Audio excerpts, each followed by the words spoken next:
Okay.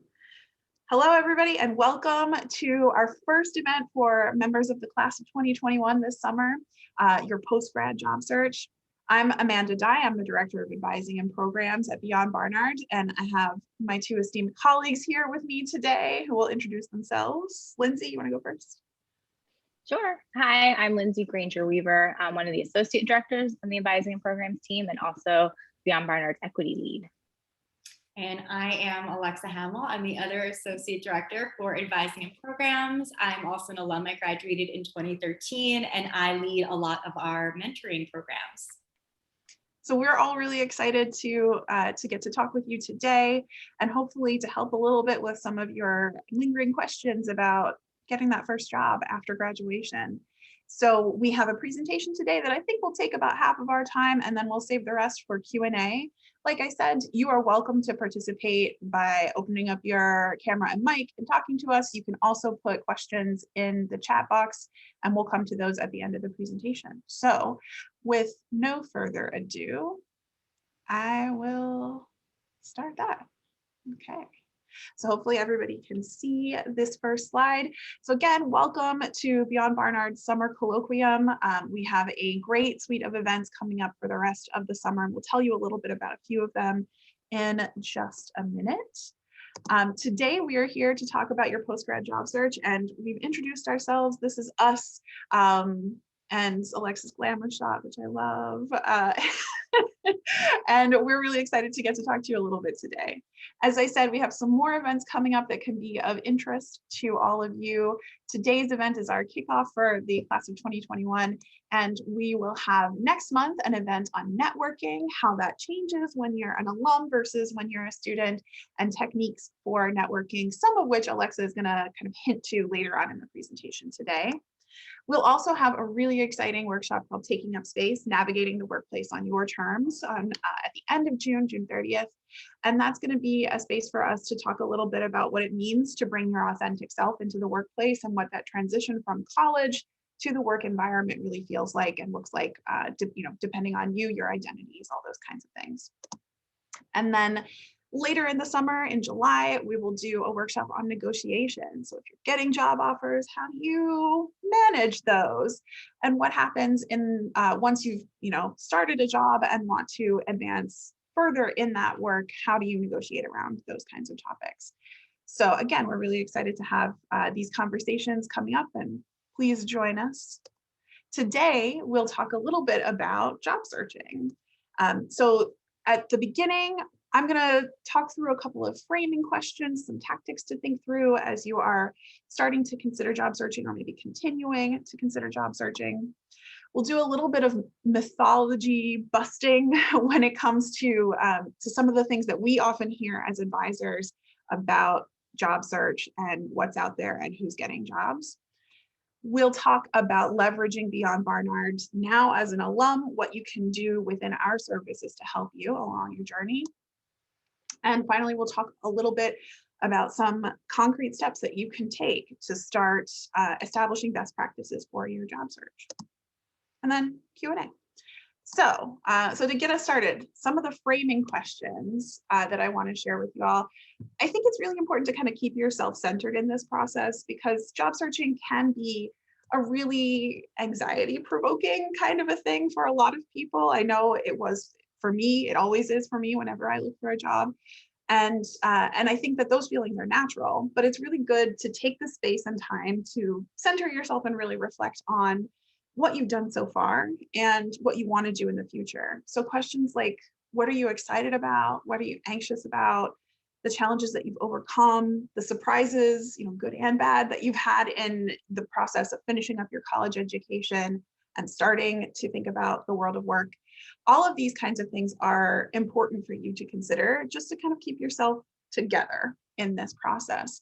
So I invite you to share if you're open to any of your answers to these questions, things you're excited about, things that you're anxious about, so that we can talk through those things today and kind of help you manage those kinds of questions.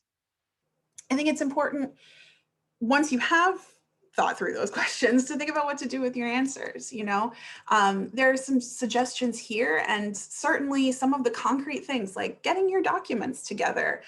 It's a really good way to actually manage some of that anxiety that you feel around the process, because once you start taking concrete steps towards this goal of, you know, gaining a job, it starts to feel a little bit more manageable. So, you know, thinking about what your plan is going to be, and of course, breathing, taking care of yourself, which we'll talk about a little bit at the end of the presentation.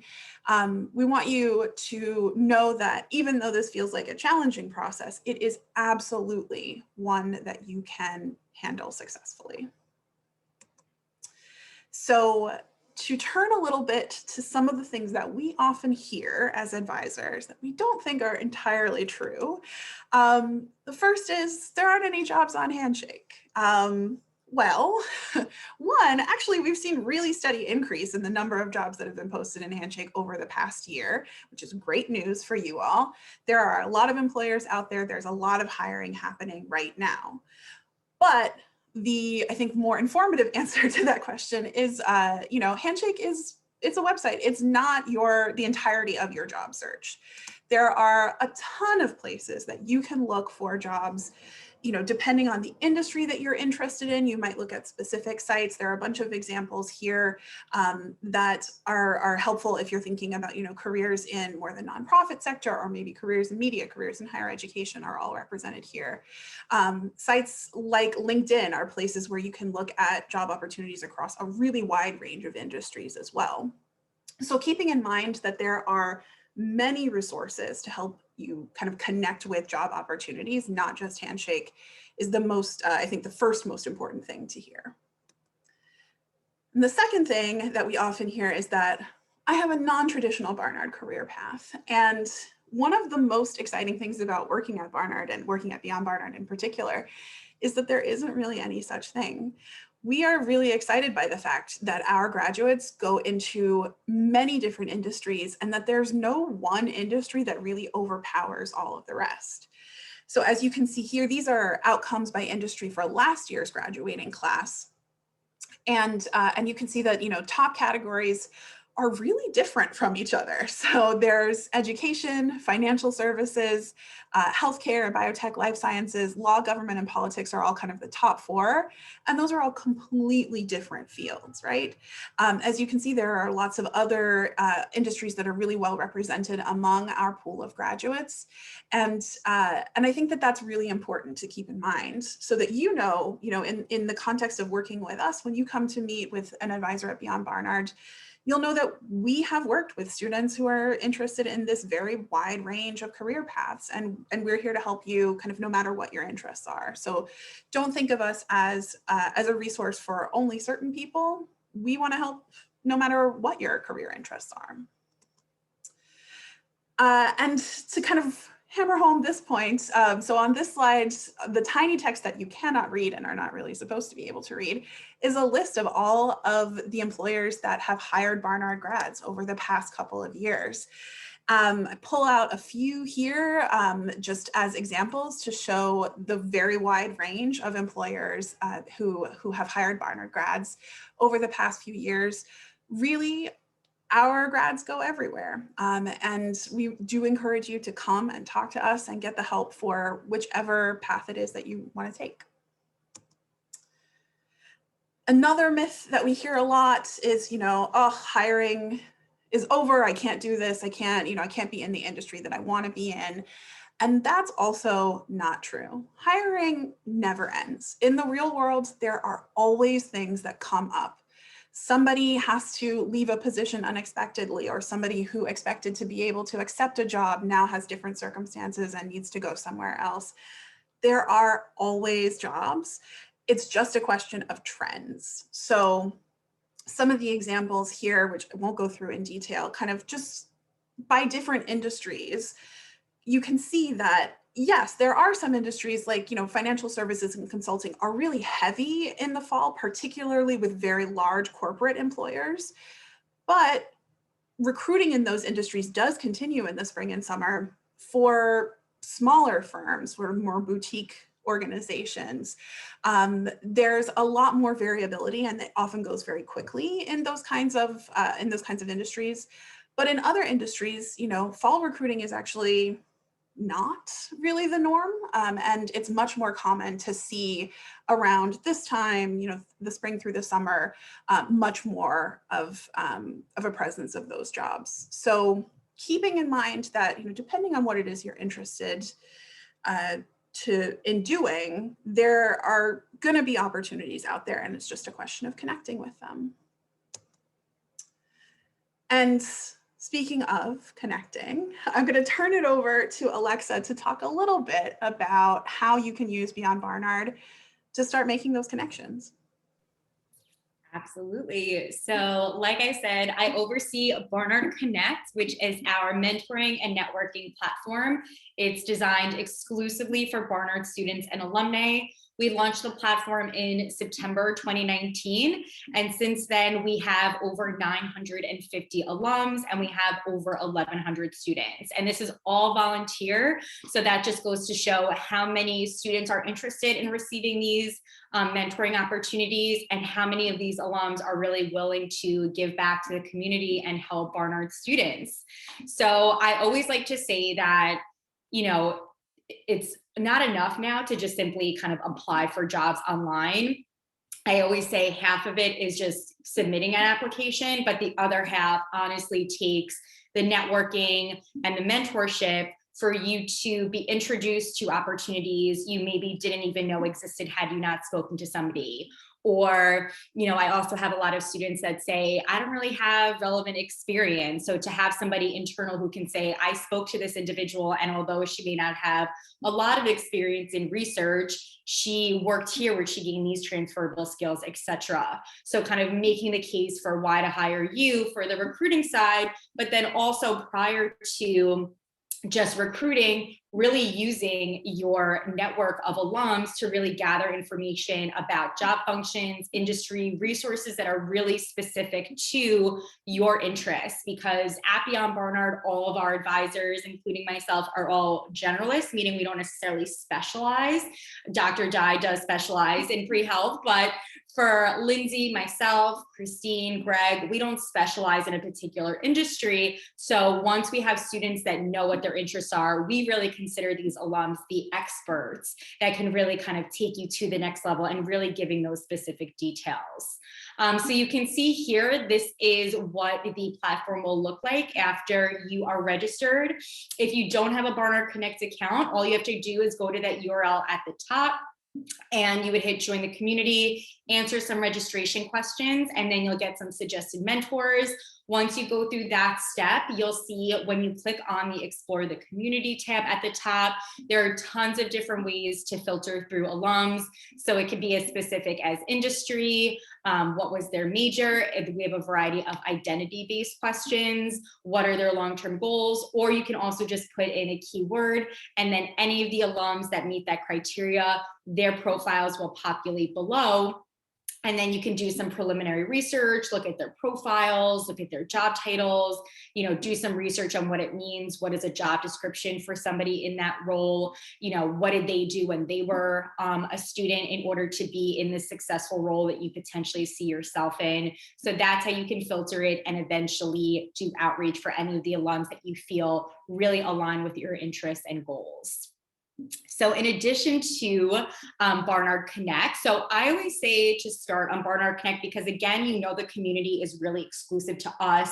These are all alums. Again, they all volunteer to be there. So you know that they're really actively looking to give back to the community. And I think sometimes, networking can absolutely be a little nerve-wracking and stressful. So I think to know that you're in this great community of individuals that are really looking to help, I think can really ease those nerves and allow you to kind of just take your first step into the process. And we also have really great resource guides that the advisors and I put together to answer really basic networking and mentoring questions, like how to draft the initial email to a mentor, what are some topics to discuss, how to follow up. But once you go through Barnard Connect, you go through our resources, you reach out to the alums you're interested in speaking with. For the most comprehensive list of alumni, that's when I would say to go on LinkedIn. So here's an example of a profile that you can see here. So a couple of things to note specifically about LinkedIn. We also did a great presentation with some folks actually from LinkedIn that gave their tips also on your profile and how to optimize your chances of getting noticed, best practices. So those resources are on our Beyond Barnard YouTube page. So if you're looking for more info about this specifically, take a look there. Or like Amanda said, I'm going to be doing networking as an alum beginning of June. But very briefly, so a couple of things. Profile picture. So you do want to have a profile picture. There are definitely stats to support that more communication happens when somebody does actually have a profile picture. A lot of students sometimes stress about it. It does not have to be a professional picture by any means, shoulders and above, neutral background, throw on a blazer, cardigan or something. Also during our opportunities fairs, when we're back in person, we usually have a photographer that does LinkedIn shots. So definitely keep an eye out on that, but it's as simple as just having somebody take it on their iPhone. Background image. So you can see here we have a picture of Milbank. So something that, represents your interests, you being a student, and having that be there, not to detract, but kind of just add to who you are as a person. And then you'll see that there is a summary section that you can have. So in the summary section, some things that you may want to consider is including your academic work, things that you're doing outside of the classroom. So internships, extracurriculars, on-campus jobs, what you're looking for. So with what you're looking for, this is letting your network know that at this stage, this is what's most relevant about me in terms of in the classroom and out of the classroom. But now this is where I'm looking for going forward. So what's most relevant for them to know based on what you're looking to do going forward. And with what you're looking to do going forward, you do want to be specific. You don't want to leave it so open-ended that alums are unsure if you know what those goals are. But at the same time, you don't want to limit yourself too much by putting only that you're interested in this exact job function. But I like to advise students to let them know this is ideally the job function that you're looking in, but maybe give a few that are related that you could also be open to. So it's not going to limit your network when potentially that alum's going to look and say, I'm not in that exact job function. You're saying you're open to similar opportunities. And then let them know that you're happy to connect. Let them know that you're interested in hearing about experiences from alums. We recommend giving your non-Barnard email because especially as a senior, you don't hold on to your Barnard email. So to be able to know that they can get in contact with you even after graduating, put your personal email, your Gmail. Another thing to note about this is you will receive a first destination survey after you graduate, letting us know what your plans are. And on that survey, you can include your personal email address. So what's important about doing that is on Handshake, when you make future appointments, when you want to access the site, advisors can get in touch with you directly if you have an appointment, if we need to reach out to you. So we use your personal email from that first destination survey. So on Handshake, we have your most up-to-date email. So include that there for alums to be able to reach out to you to help. And then also the first destination survey. So in the future, we have your updated info on Handshake. So leveraging LinkedIn part 2. So we do recommend filling out your profile first, having that be up to date, because once you do start reaching out to alumni, they are going to look at your profile. So that will give them kind of your background. So when you're reaching out to them, you're not having to include tons of information in that outreach. You're really getting directly to the point without kind of having to put tons of text before about things that they can see on your profile. So when you are at the point where you are ready to reach out to alums, there's a couple of different ways you can go through finding the group. The way that I recommend is just in the search box, type in Barnard College. It should say higher ed company. That's our official page. Once you click on that, you'll get to this page that will allow you to click on the alumni tab. And once you click on the alumni tab, similar to Barnard Connect, you'll get different filters to allow you to search for alums that meet the criteria that you're seeking. So what location are they at, companies that they work at, if you want to get as specific when you're at the point where you're really set in the recruiting cycle, Or if it's more just about interest and learning more about the field, you can be a bit broader with searching by industry. This is also the direct link if you're interested in just copying and pasting that too, but that's always a way that you can just access the site. So again, I don't want to go too much into networking for the sake, and this is just really to be an overview, but I always have, networking workshops that we're doing. The one on June 8th will be networking as an alum, and we do have previous networking workshops on our Beyond Barnard YouTube page. So here is the YouTube page where you can find these opportunities. So not only just for the networking, but we have so many of our events. I mean, last summer, this summer, we've had more events than ever, and being virtual, we recorded all of our events. So, being able to take advantage of that if you weren't there live, if you couldn't make it, if you didn't anticipate needing it there, definitely take a look at that. We have our workshops, but then we also have amazing panels where you can hear from alums firsthand, again, what we reference as our experts on those really specifics that really they can speak to just from being in the fields. So here's to show our stats. And again, like Amanda said, we see students from so many different disciplines, so many different interests. We really encourage you to come to the office virtually right now, whether you have a plan, whether you don't have a plan, or anything in between. Over this past 2019 and 2020 year, we've seen over 4,000 individual appointments, again, just to show the range that you can imagine within all of those appointments. And then especially for you all, when you're planning your post-search, knowing that 34% of those students are seniors, and they're really seeking and looking for the topics that you all, I'm sure, are in the forefront of your mind. So, you're in good company, and we're always here to help. So now I'll pass it over to Lindsay, and she'll give some best practices as they relate to your job search. And so this may be why you're here. So we've talked in the beginning about how to, think about your job search, ways to conceptualize the whole process. And then Alexa gave some really good tips for networking that she'll dig deeper into. It was a nice teaser for the event. And so now it's like, here are some concrete steps, here's some best practices. And really step one is to get organized. So you really want to, on a job search, figure out what you're actually searching for, whether those are specific job titles or you're interested in specific organizations or skill sets. These are all parameters that you can then search for specific positions on. You just have to really dig down into like, okay, these are the things I'm looking to do right now.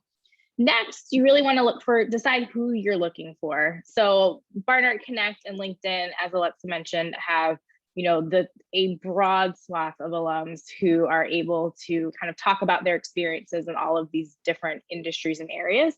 So you want to make sure that you look for people who match the what. So if there's specific job titles, you can search there. If they're organizations, search there. Different skill sets, maybe a little more challenging to search for on those sites, but once you associate skills with jobs, then you can find folks who fit that criteria. And then to really organize this, you want to make a spreadsheet. So yes, that sounds kind of whack, but keeping a spreadsheet is going to be really helpful as you get all of these things organized, because there are a lot of moving parts to a job search. And so you'll want to have 2 tabs for your job search. First one would be a jobs tab to keep track of the what. Second would be a people tab to keep track of the who. So in their jobs tab, it can be just the job title, organization, a link to the posting so that you can just refer back to it quickly. An open date, maybe, just so that you can keep track of how long it's been open. But if there is a close date, you want to put that so that you make sure you apply before it closes. The application date and follow-up dates are ones that you would want to leave blank at the start, because application date is the date that you actually apply. And then a follow-up date, just to remind yourself that you should follow up on positions that you haven't heard about or haven't heard back from. You'll want to put that date probably like 2 to 3 weeks after the application date, just as a reminder to circle back. For the people tab, that obviously the person's name will be very helpful. Their professional information, so their position, the organization that they work at, or if it's someone who may be connected to an organization from like that they maybe worked at in the past, so maybe want to indicate that too. Just professional information is really the thing that you are interested in speaking to this person a link to their Barnard Connect or LinkedIn profile, again, helpful, same as the job. So you can just keep track of all of this information.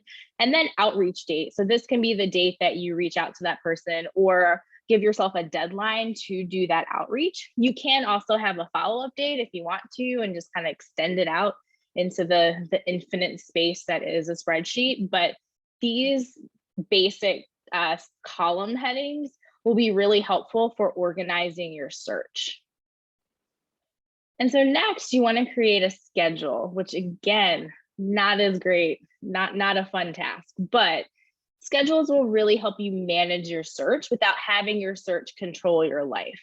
So, you may be feeling a lot of pressure to have a search and to like find something right away. But if you have a schedule for the tasks associated with a search, then you know that you're not going to be, waking up in a cold sweat at 2 a.m. like, I should be looking for jobs, because you're like, no, it's scheduled, it's there, I can do it. I can also now go back to sleep.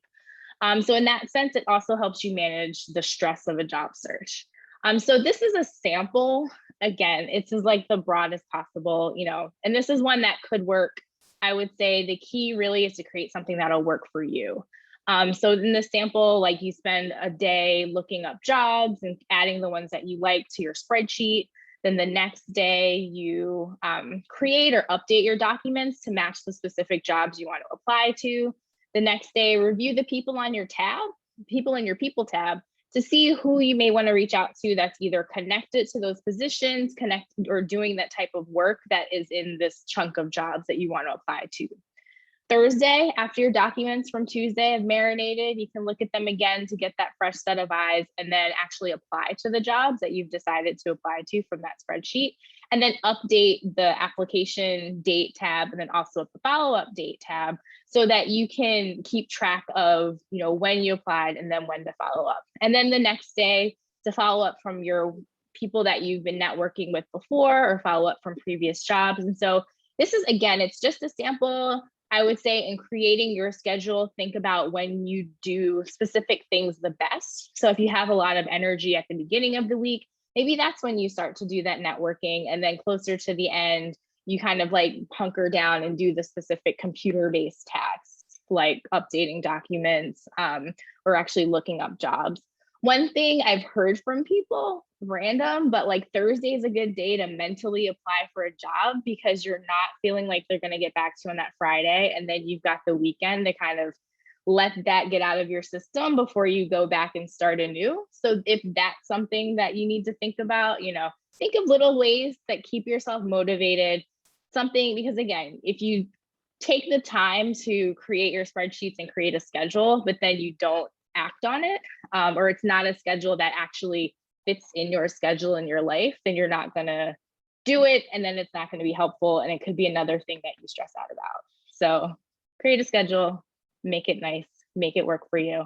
And also stay well. Step 3, you are the most important person in your job search. And there's no shame in rejection. Rejection is part of the job search. So you will not get everything you apply to, and that is fine. It may suck. You may be like, man, I really wanted that. But it's not a rejection of you as a total human being. It's just that this position for that employer wasn't a good fit for some reason. So it's like, don't try not to personalize it. And I think the only way to do that is to just know that it's part of the process, and then keep going.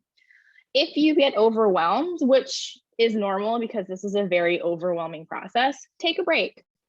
Look at your schedule, figure out if you maybe are putting a lot of pressure on yourself to apply to like 10 jobs, or find like 10 jobs a week to apply to. Like, that's a lot. And so maybe scale it back to 5, maybe scale it back to 2, or maybe take a week off. It's really, this is your process to manage. And if you're really feeling stressed, and if you're feeling like that desperate, I need a job and I'm just going to apply to everything, that comes through in your documents, and it makes it a lot less likely for an employer to want to, bring you in for that interview, because it's just like dripping in anxiety in an application. And I feel like we've all read cover letters that feel like that, Alexa, maybe. And so it's just like, take a break, take a pause, and then come back once you're your most confident self. Another step is use your support systems, social support. So you've got each other, you've got a class of folks that you graduated with. A lot, as we can see from the folks, we've got 11 people here, many more registered, many more we've spoken to this week and the past weeks in sessions are looking, and so you're not alone. But also, hi, Beyond Barnard, we are part of that support system. We're here if you're applying to things and don't hear back from anything, or you get interviews but not offers, then we're really here to help normalize the process, and B, really dig into some of the documents that you're putting out there, some of the ways you're responding to interview questions, and work with you on creating a package that may be more successful on your search. So you're never in this alone. And so just know that, as an alum, you can still make appointments with us. That's why you need to update your info on Handshake so we can reach out and we can stay connected. And then also, if it's too much, then definitely professional help is available. There are, mental health professionals who specialize in career help and, career assessments, career coaching. Sometimes, the rejection that comes with job searching or having to kind of sell yourself in a specific way could be triggering for other stuff. And so just know that support is totally fine on a job search. The purpose, you should get a job, but that you shouldn't sacrifice your mental, physical, emotional, any aspects of your health to get that job. So staying well is absolutely part of the job search, and you can even build it into your schedule. So those are some job search best practices. And now, what questions do you have for us?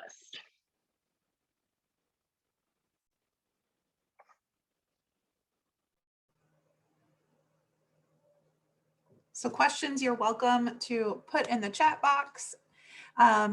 You are welcome to direct them to one or all of us. And if you want to use the microphone to ask out loud, we are open to that too.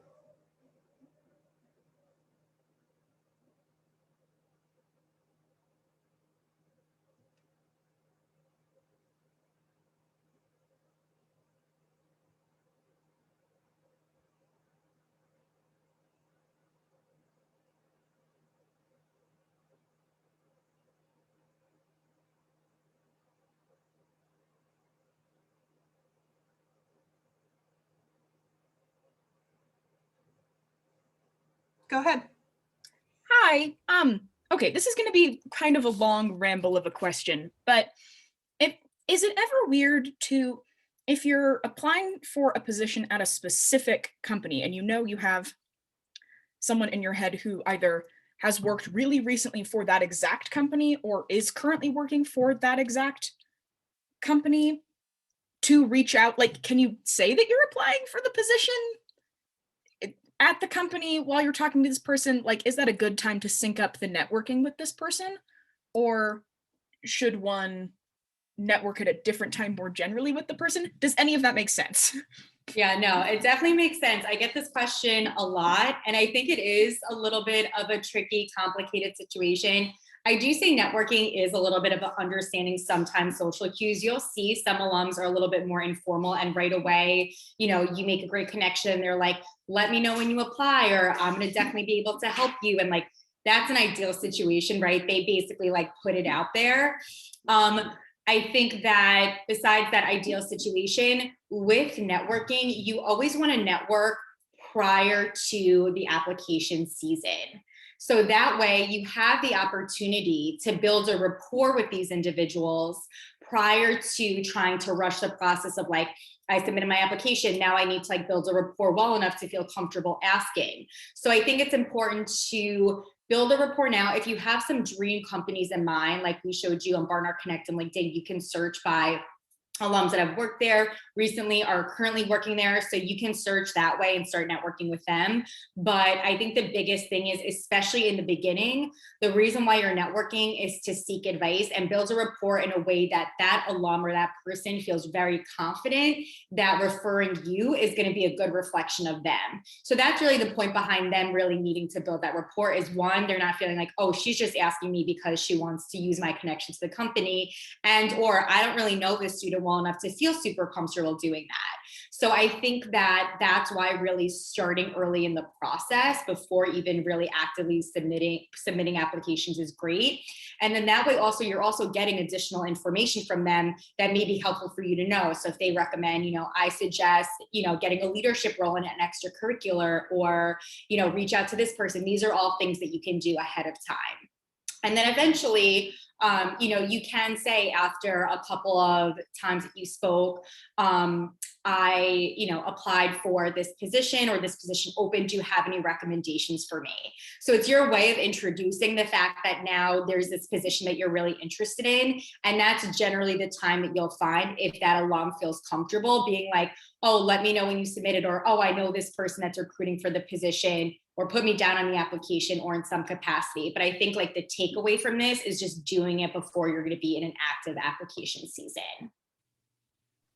Yeah. And it's totally fine. Oh, sorry. No. I was going to, go for it. I was gonna say, it's also fine to reach out as you're applying, just not to ask like, can I use your name, stranger? It's more like, can I have some information? And sometimes it's even better for those to reach out after you have applied. So you can say, I applied to this job, so that they know that you're not trying to, ask them for any sort of favors for no reason. But it's just like to say, I applied to this position. I would love to hear more. So hopefully that will help you prepare for an interview, but also just to like get some more resources, get some information about the organization, about the field as a whole. So that part. And then I also saw in the chat, so Susanna said about hearing about those short-term projects posted by alums this summer. Yeah, so I'm glad you brought that up. So last summer, in light of COVID affecting so many internships and job offers, we introduced something called Beyond Mentoring. So Beyond Mentoring are short-term opportunities. They're between 20 to 30 hours in total projects that are paid opportunities, whether it be a stipend that you'll receive from Beyond Barnard, or being paid directly from the alums organization.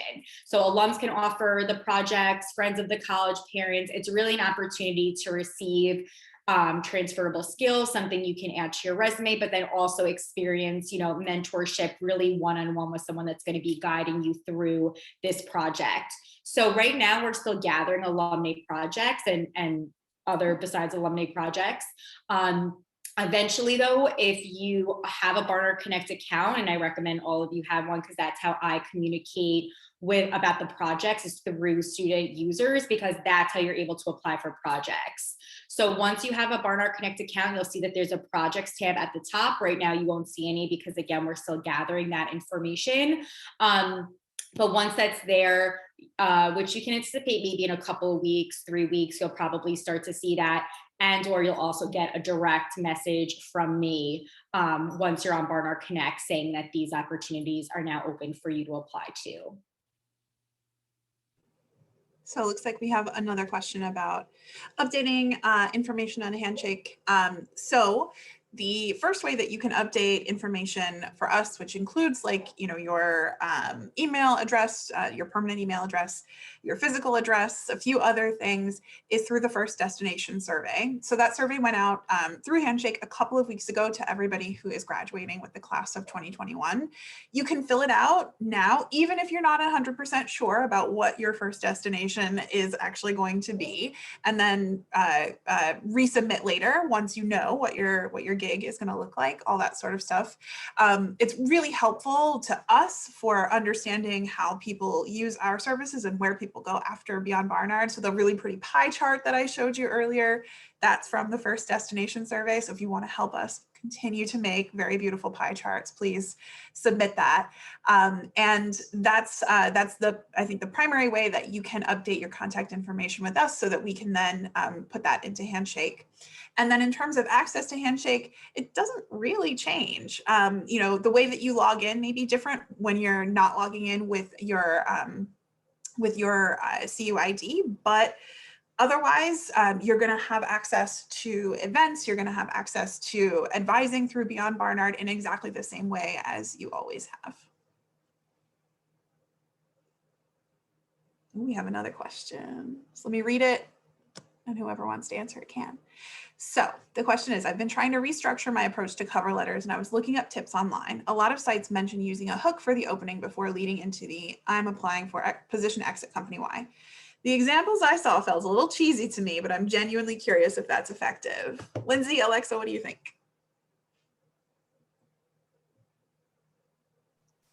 I mean, it's a cover letter. Like, my thought is like, if it's you and if it genuinely represents you, then don't start with, hi, I am applying for position X at company Y. Like if it's, I'm a skilled leader in this and I want to do that, then that's fine. It's also, I personally don't think a hook is as necessary for a cover letter because they're going to read it because it's part of an application for a position that they're hiring for. And so my stance on cover letters and why they're probably very difficult for a lot of folks to write is because they are a formula. So they shouldn't be boring, but I feel like you shouldn't have to be as gimmicky to get somebody to read your document because it should speak to the position being applied to. And also, if just make it not boring, that's all. But I don't think a hook line of, they do seem cheesy, I understand. So that's my thought, is that it's not entirely necessary unless that's just genuinely part of your personality and you want that to shine through. I mean, I think it could be effective if it's like for a job in a particular industry where that kind of writing is something that you would do a lot. But for most jobs, I think that the cover letter, it needs to be specific. Like that's the thing, right? Like it needs to be well written, but it doesn't need to be a piece of literature.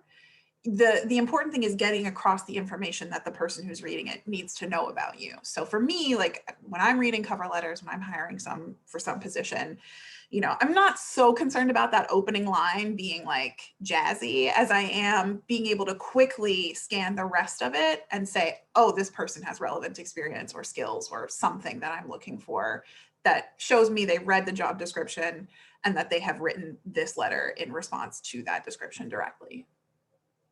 Alexa? Yeah, no, definitely. I completely agree with all of those points. I think similarly, what they're going to remember is then, oh, that's the person that had that like super interesting first line, unless honestly, it's like, it is completely cheesy and out of whack and it may not be for a good reason. What they're going to remember is your unique skills and how you uniquely use that skill and an experience. Like, wow, that person organized this huge initiative. Like that's what they're going to remember. So it's, as much of the format itself may sound kind of boring, it's really what's unique to your skills and experiences that's going to have you stand out, not necessarily this narrative or like literature that's going to be having you stand out as an applicant. And we also have a lot of cover letter guide samples under our resources section on Handshake. So definitely feel free to take a look at that. I'm sure on our YouTube page, we probably have cover letter workshops there, and PCs are still available as well if you did want to have, your cover letter looked at, because especially with cover letters, sometimes really seeing it and reading it for a specific job can be the most effective way to get those suggestions.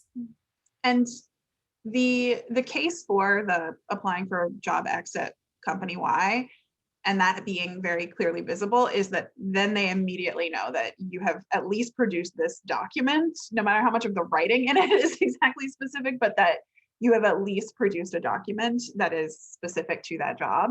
I mean, when I see a cover letter that's like, I'm applying for a position at your company, nope, like immediately. It's just, I'm not reading the rest. So I think that, having that there is important. And the specificity is the main thing. I see we have another question. So Juliet says, I have this impulse to just jump on whatever opportunities come my way, even if part-time, short-term, or even unpaid, because I like to be busy and try different things. But sometimes I feel like this limits my time and energy to look for the full-time job I want. Any advice? That's an interesting one. Yeah, so I think sometimes the pull is there aren't a lot of full-time opportunities now, so let me just apply for whatever's available. So I think something that's really a common misconception. And what I try to tell students is, from an employer's perspective, if you're looking to start in September, it would be very early right now if you submitted an application, because in the professional world, what happens is you go through the process, you give a 2-week notice, and then you start, 2 weeks later.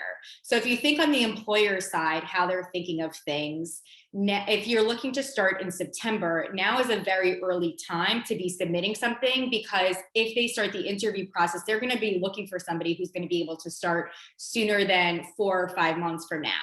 So I think you want to be realistic with saying, when do I ideally want to start, and work backwards from there. So if you're ideally looking to start May 14th, if you're ideally looking to start, July 1st, end of June, like, I would say now is a good time to be applying. But I generally say like a month to 2 months prior is when it's going to be that hard, like, application season of you actually hitting submit.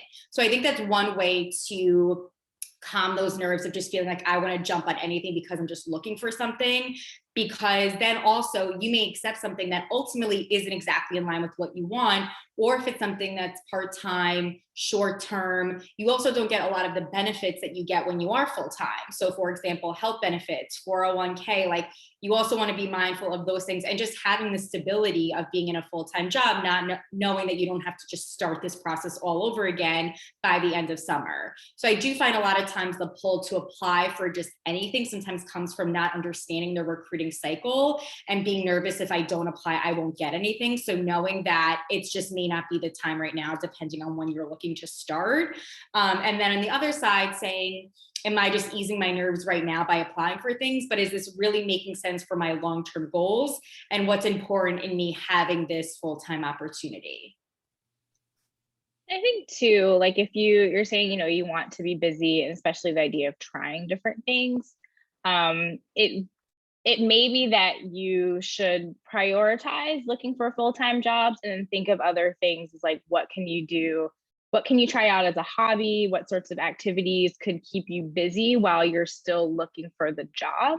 Like, do the things that keep you busy have to be like official, part-time jobs or unpaid internships or something like that? Or could it just be, you stay busy by like doing crafts or reading a book, or I'm looking around my room at all the other things I do to stay busy while not at work. So, think about like what you want to prioritize right now. And also, as Alexa said, when do you want the full-time job? Because it could be like right now, like, you just finished a very stressful school year that would have been stressful under normal circumstances, but especially these. And you may not just have the bandwidth to look for something full-time right now. And so these short-term things may be more attractive, and that's cool. Think about when you want to ideally start a full-time job, and then that would be the time to start to then prep to prioritize that that activity, so that you can make sure that all of the boxes are being checked, and that you can use this time right now to do all the different things that you may not have been able to do in the past year or so, and then still be on time for the full-time opportunities that you could want later on. And just to speak to the like keeping busy point of things, if you're a person who really likes interpersonal stuff and you're not so much like a crafty person, then maybe like look for volunteer opportunities. I mean, there are always ways, you can think about any kind of opportunity in terms of the skills that you're going to build in that activity that may be relevant to the kinds of full-time jobs that you look for in the future. So I think like, it's just a question of having balance. I mean, there may be some folks out there who need to have a part-time job. They're looking for the full-time opportunities and, need to pay the rent in the meantime. And I think that's fair. And it's just a question of kind of having some balance, right? And, all of the suggestions that Lindsay gave earlier when it comes to creating a schedule are really, really helpful when you've got other things going on as well. So if you have a part-time gig and you need to fold that into the schedule, then you do that. And that can make that full-time job search a little bit more manageable. Other questions?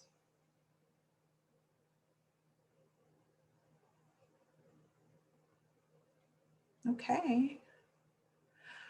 Well, if no more questions are out there, thanks y'all so much for coming to spend an hour with us on this lovely day. I hope that you all have a fantastic weekend. And as we said, we're here, so come and see us if you've got questions. if you see that perfect job opportunity and you want some feedback on your documents, we'll be around. So please do make use of your resources. Have a great rest of your day and weekend, and we'll see you around. Bye. Bye, everyone.